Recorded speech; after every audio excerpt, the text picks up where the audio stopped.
Earlier this year, I did my very first retro action review, and the game I did it on just so happened to be Marvel Spider-Man. I gave the game a rating of excellent. I really love the game. I think that the combat mechanics were done very well, the story was great, and the characters were written superbly.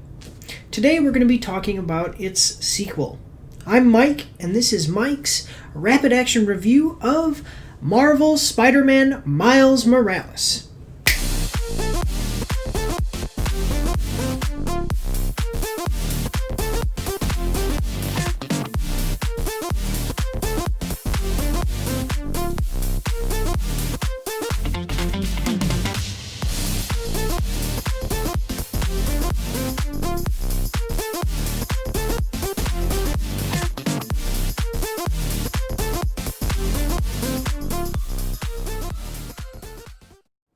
As always, guys, we're going to start by talking about combat. Now, this game's combat is basically a carbon copy of the first game's combat, which isn't necessarily bad considering the fact that the first game got a rating of excellent and the combat was actually pretty good. There are three things that I'm going to talk about today that are different from the first game's combat, two of which are, fairly okay changes, and one of which is a little bit not so much, depending on how you look at things. The first thing that I want to talk about is Venom, which you see Spider-Man using here on the box, and I think this is the dumb name because of the fact that there is a character already named Venom in the universe who is a bad guy, so it's kind of dumb to name an ability that you have after that person. Basically what Venom is a bioelectrical attack that Spider-Man can use on enemies to break their blocks, do higher damage, and also do area effect damage. The second thing that I want to talk to you about today is Spider-Man's camouflage ability, which is really just Spider-Man being able to turn himself and his clothes invisible. It helps with making stealth a little bit better because of another reason I'm going to talk to you about in just a second here. I think that it was kind of needless. We didn't need this. I know that this character has this in the comic books, but I also don't like that he has it in the comic books because it doesn't make sense to me. Why would Spider-Man be able to do that if his powers are based off of the abilities of an animal? I don't know any spiders that can turn themselves invisible, and I don't know anyone who would be able to biologically engineer a spider to be able to make himself turn invisible. And even if he could, how could he turn his clothes invisible? I don't know. It didn't really work for me, but maybe it'll work for some people. And also this brings me to my third issue, level design for stealth. I praised the first game very highly for the ability that it had to make stealth work with Spider-Man very well, very fast-paced. This game kind of does away with that a little bit because of the level design. While all the mechanics themselves are pretty much the same, the level design isn't as good in that in the first game it basically had a level design that allowed you to kind of zip around, like I could take down this guy stealthily because of the walking patterns of another guy and the areas in which that they could see me were just a little bit different. In this one, basically you have to heavily rely on that ability to turn invisible to be able to accomplish stealth effectively. Okay, that brings us to the special features in the game. Now, again, this game is... Almost every aspect of this game is a carbon copy of the first game. So this game's special features are also basically a carbon copy of the first game. You have a skill tree that is a little bit different than the first game, but basically it breaks down the same way. 3 separate trees are branches on the tree, but this game is much smaller in every way, so you don't have as many abilities. And you have suits. Now there are quite a few suits. They make you unlock them in different ways instead of unlocking them through missions, so much so a lot of them are unlocked by challenges or bought using the tokens, the coins that you use from the first game. That's the same way with any modifications to your suit, which are basically the abilities. Like from the first game you had abilities that you unlocked, special attacks. This one you don't really have the special attacks. You have special modifications for your suit and your visor, which has to do with the way that you scan enemies around the battlefield for the visor, and also just special little bonuses that each suit gives you. Those can all be bought, unlocked through different missions and challenges, and then bought with coins that you earn by doing the different challenges throughout the game. As I'm doing this review, I am saying just like the first game a lot, and that's something you really have to realize, and I'm just going to say it right here in the special features part. This basically is a mini-me clone of the game, and I'm going to get into some stuff kind of a little later. Okay, so that brings us to the story. The storyline in the game isn't bad. It's all right. I do have one issue that actually is almost a game breaker for me. It makes me not like the story very much, but I'll get into that in a second here.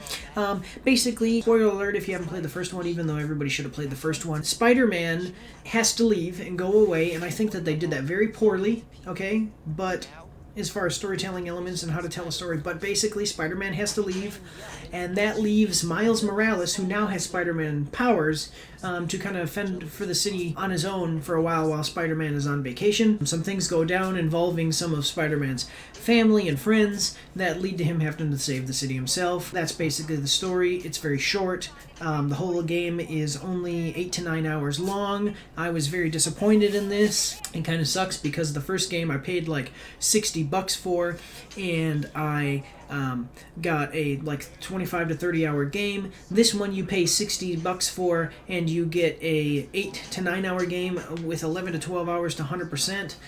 That was very disappointing. If you went and played the DLC for the first game, A City That Never Sleeps was actually longer. To 100% complete that, it was actually longer than this game, or just as long, anyway. And that really sucks. I got those for free. I paid $60 for this game. I was very disappointed. I mean, that's really going to affect my final review score. As far as characters go, though, I think that the characters actually were well written. I liked Miles Morales as Miles Morales. I do have some issues with Miles Morales as far as being a Spider-Man character. I like Peter Parker to be Spider-Man.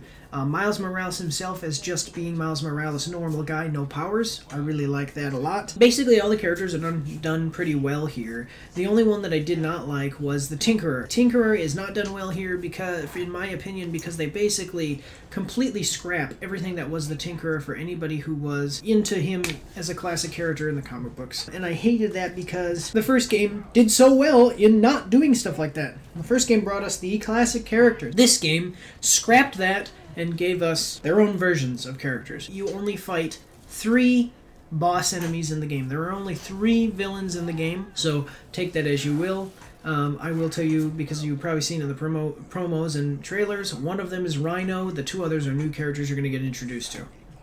So that brings me to my final review score, and after thinking about this for a long time, I have an unpopular opinion. I rate this game as below average. This game is a carbon copy of the first game. I could have very well seen them very successfully releasing this as a DLC for the first game, and it basically costing you maybe $20. I got the other DLCs for the first game for free, and they lasted longer than this game, and they actually, some of them had a little bit of better storytelling elements than this game does. Even with everything that this game has going for it, which is all just carbon copies from the first game. It's all carbon copies from the first game. It's too short. It's too short. If I'm going to pay $60 for a 9-hour game, that 9-hour game better have a just knock it out of the ballpark, almost perfect story. And this game just didn't do it for me.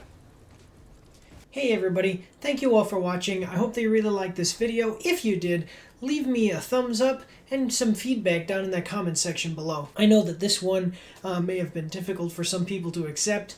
I do have an unpopular opinion on this one, but just with that short story, the character problems, lack of innovation, and that inflated price point, I could not bring myself to give this game even an average score.